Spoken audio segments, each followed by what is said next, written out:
Thank you for tuning in to the Rock is George podcast, episode 249, featuring Rick Monroe of Rick Monroe and the Hitmen, discussing their latest single, Our Love, and their upcoming album, Southern Teabags. If I knew absolutely nothing about Rick Monroe and the Hitmen, how would you describe the band's music to me? Man, that is such a we're genre fluid. Because I think we have such a mixture between all the four different members, and when that comes together, you have like a metalhead guitar player. The bass player and I, who did a lot of the writing, are both kind of 70s heads that are into like, melodic stuff, but he's also into Tool. The drummer's from Seattle, so grew up in grunge. I come from probably more country and Southern rock. So you put all that together, and that's Rick Monroe and the Hitmen. You were a solo artist as recently as 2018. Your last solo album was Smoke Out the Window. Yeah. When and how did the Hitmen come along? Well, it all started, when COVID hit. We were on the road. Most of those guys, like at least Alan and Bobby, had been with me. Bobby's been with me for like 7 years, but he was with me as a solo artist. We were touring, went and did the West Coast, and as soon as we got back, everything just shut down. And you know how it was back then. Everybody you were hanging out with, you just kind of kept hanging out with them because you're kind of like, well, you haven't gone anywhere. I've been with you like for 2 months, so we can hang out, because nobody knew what was going on. So that we just kept doing it and doing like Tuesday writes, get together and jam. And those Tuesday writes started becoming songs. So when we finally the world started opening up and we went to go do a record with a guy named Malcolm Springer, it felt more like a band. And I'm like, man, like all this material is stuff that we've kind of all put together. And so I was just joking one night. I'm like, you guys kill it every night. And they're like, yeah, we're the Hitmen. And so that just, by the time we put out Six Gun Soul, it was like, let's make it a band. And it's been that way ever since. The latest release by Rick Monroe and the Hitmen is a single. It's called Our Love. It was released on February 13th, ironically, a day before Valentine's Day. Tell me how the song came together and what inspired the lyrics. Well, actually, it was definitely by design that it would come out that day. We actually didn't even have it on the schedule.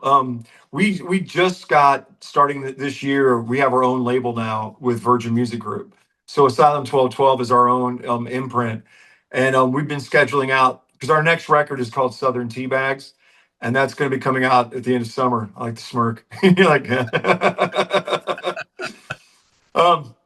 so we've had that. So we've been dropping singles from it. And it was funny because Bobby's girlfriend just would not leave us alone about the song Our Love. She's like, you got to put this one out. You got to put it. So I kind of slid it into the schedule because I saw Valentine's Day was coming. Valentine's Day was coming. And it was like, all right, we'll make that happen. That one was actually one of the first or second songs we recorded, even way back before we were Rick Monroe and the Hitmen. It was Alan had written it, had done a couple demos of it. Never really loved it until we got our new drummer, Jason Bowl, finally went in and put his drum tracks on it. We're like, that's it. And it's I think it's a song that everyone can relate to. Love ain't always easy, but everybody does need it. And I think that is kind of the cornerstone of that song. And I thought it was a good time to put it out. You have this great music video that accompanies it. You had friends and fans send in kind of photos of who they love, right? Yeah, we did a crowdsource on it, which was amazing, because that's always scary. Like, hey, send me photos or video, and you get 2 people, and you're like, well, I can't make a video out of that. It was actually pretty overwhelming. I mean, I think we actually missed a couple people, and because we got so many photos, and we had to kind of like stuff them in there but make it look good. And but I'm really excited about that, and I love the fact that people wanted to get involved, and it was nice to have that, and also to have that with our fans and our friends. We actually call them the Hit Squad. So it was our Hit Squad, stepped up big on that one. About a month prior to this single, you released the song Bad Thing. Tell me how that one came together and what inspired it. That one, I don't really remember where that one came from. It's probably from a riff that Alan had. I'd probably say, well, that's a bad thing, because it was just such a cool riff. And then, of course, the song just kind of happened. Like I said, we were doing the Tuesday thing. And even when that stopped, because he lives in Kentucky, so whenever we go on the road, he'll come down like a day or two early. We'll write and work. We'll go on the road.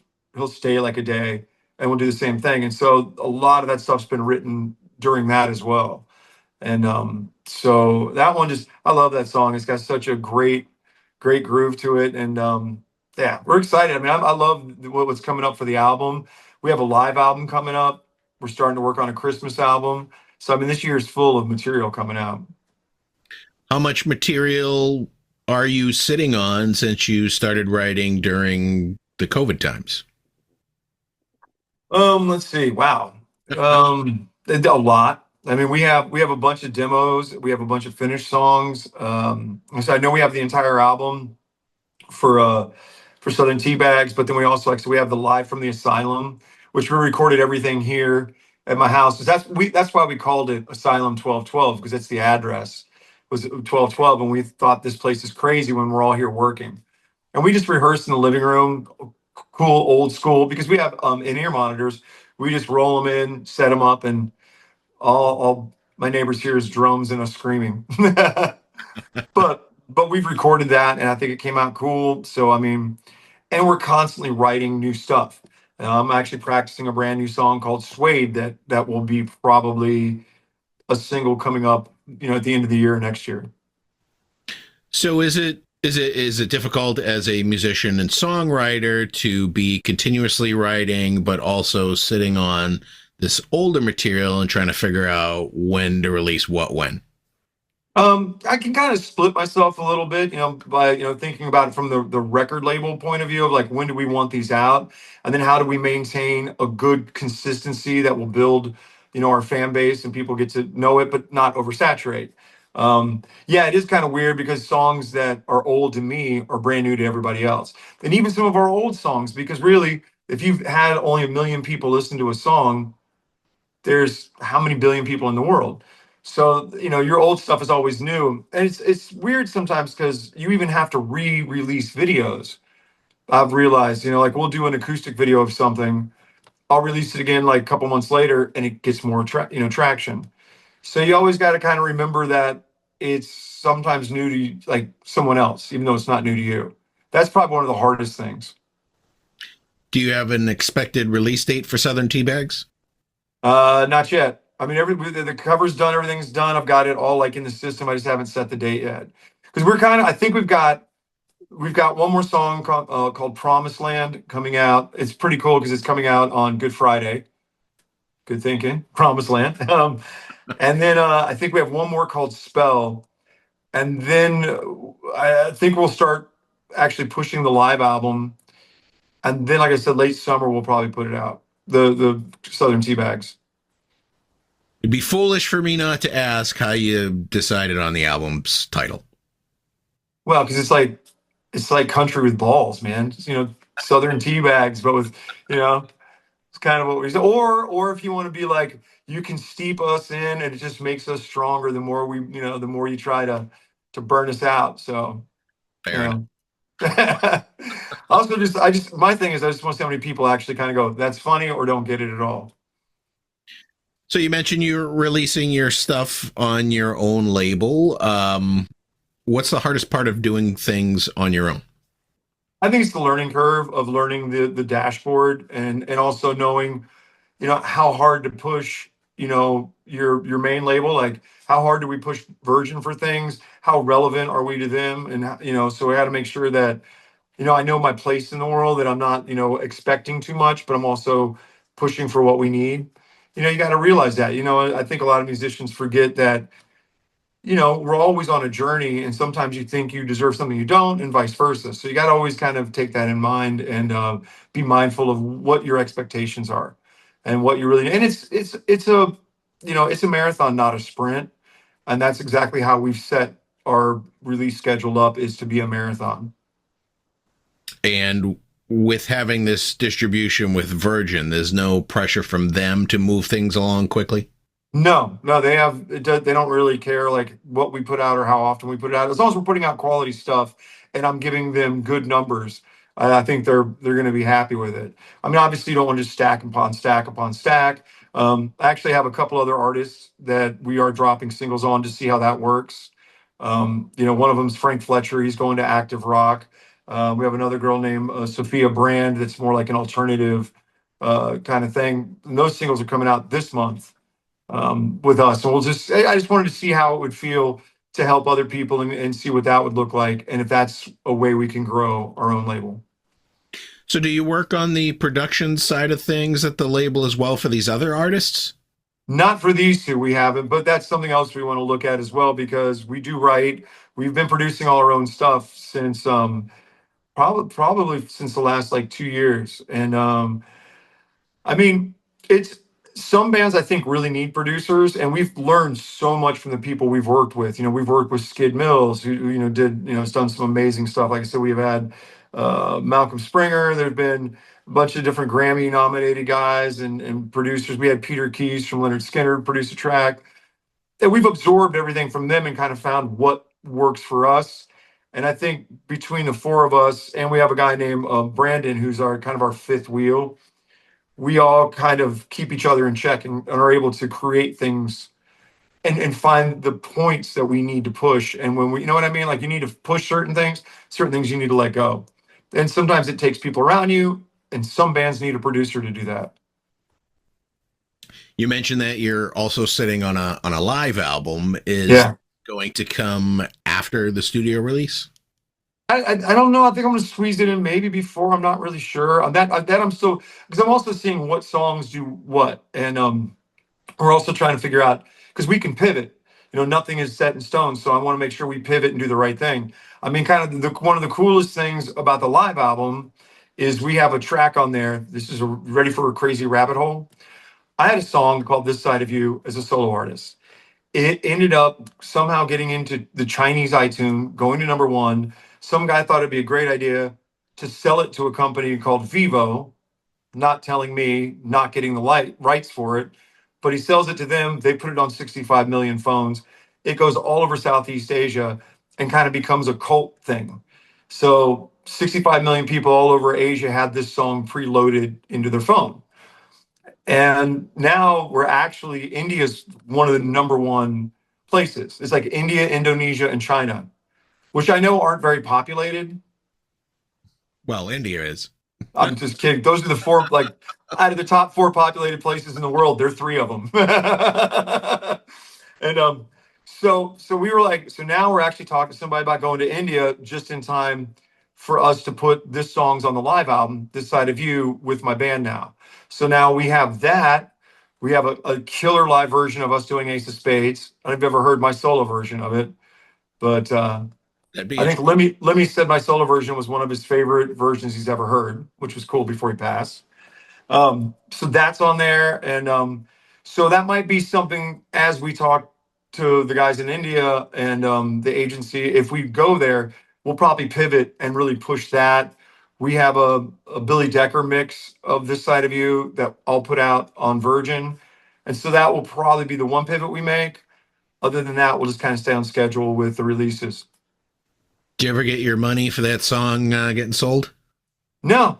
I mean, the money we've made is the fact that it gets used. I mean, I do get royalties from it because the record company has been able to collect all the usage fees out of it. But no, we didn't get like this. Even if I'd gotten a penny on the phones, I'd be rich, like real rich.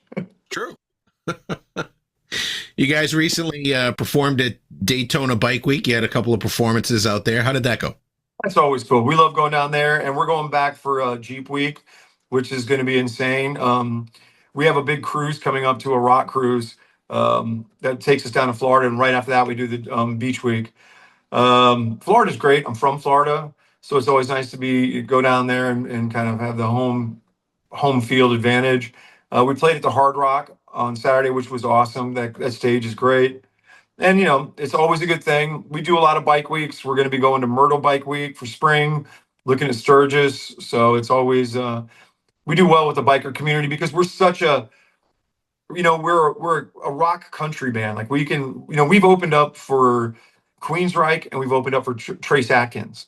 We've opened up for Slaughter and we've opened up for Charlie Daniels.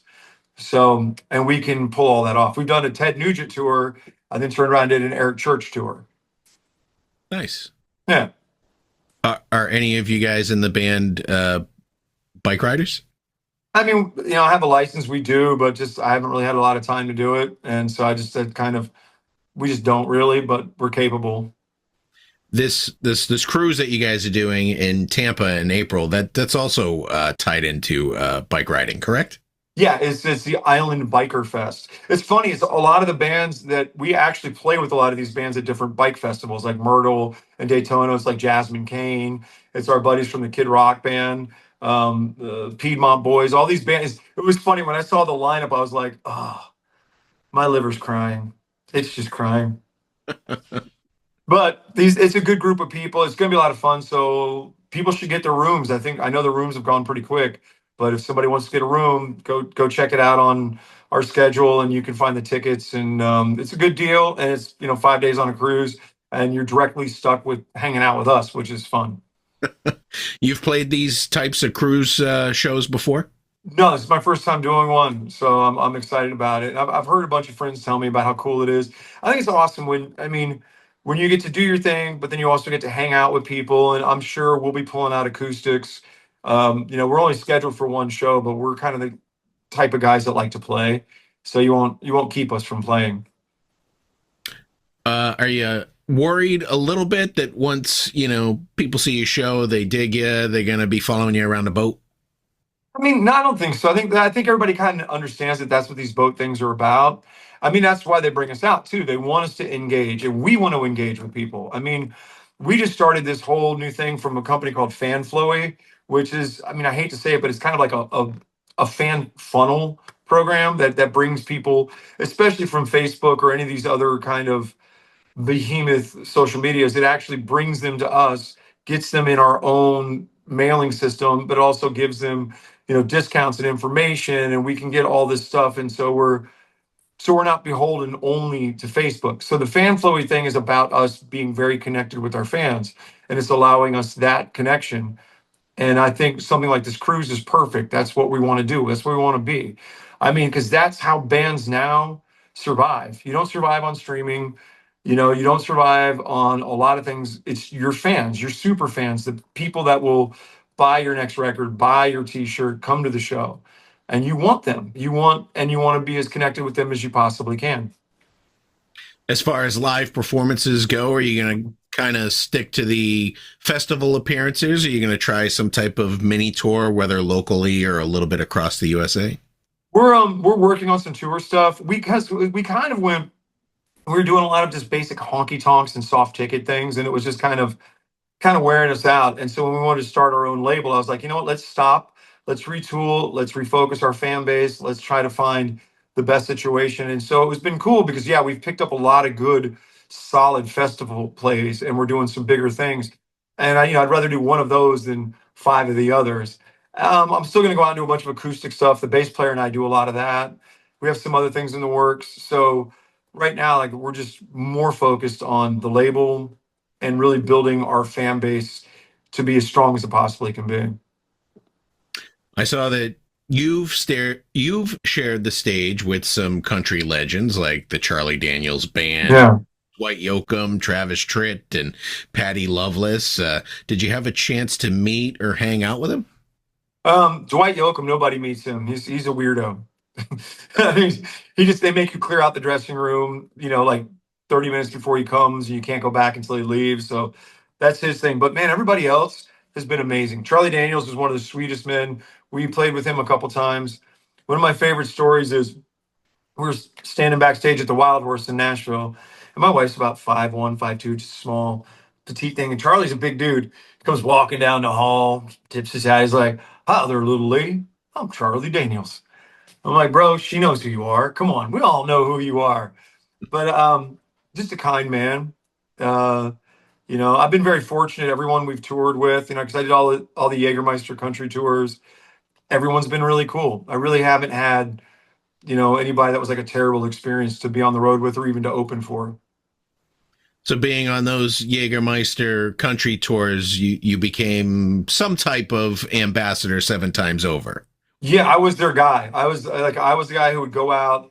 I'd open the show acoustically. I would introduce all the bands, and it just kind of became this thing. And they just kept booking me every year, and it just kept getting bigger. And It's cool. I mean, I had my own bus and all the Jaeger you could drink, but those are like 7 years of my life I don't remember. So there you go. So then we got sponsored by Monster Energy Drink, which gives me spirit and fervor.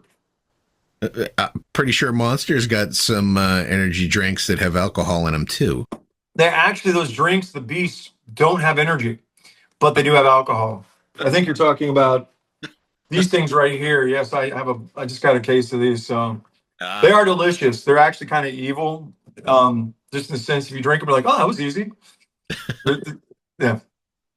Much like a seltzer. It's just, wow. Yeah, it does. It goes down really too fast, and it tastes just like one of their ultras, and which are my favorites. So, are you able to support yourself off of music, or do you have one of those boring day jobs like the rest of us? This is all I've done for the last, I don't know, probably 25 years. So awesome. Since pretty much since I started, I've been very fortunate. I mean, the good thing is you can always, worst case scenario, you go out and play an acoustic show, and play a couple of those. I mean, you can always find a way to make it earn money if you want, and it's a great job. I love to write. I love to do this, and just been very fortunate. And you're close to the heart of Music City right there in the Nashville area, and even when you dip into Florida, plenty of places to play and be seen and heard. Yeah, there's a ton of places. And I mean, there's, if I wanted to, I could go downtown to Broadway and, pick up shifts if that's, whatever you need to do. I mean, you can stay in the game and stay playing music if you want. I forgot to ask you earlier, with the upcoming studio album and live album, are there going to be physical releases or just digital? I think, well, okay, that's a good question, because the first one, Southern Teabag, will probably be available for digital download through our website, through our Shopify. So we'll do that first. So when before we're ready to release it out to like the streaming services, we'll make it available for our fans and people to go and actually download it. So they'll have that. Then we'll probably do a limited pressing like we did with Six Gun Soul. And what we did with Six Gun Soul was really cool. Every single record's different.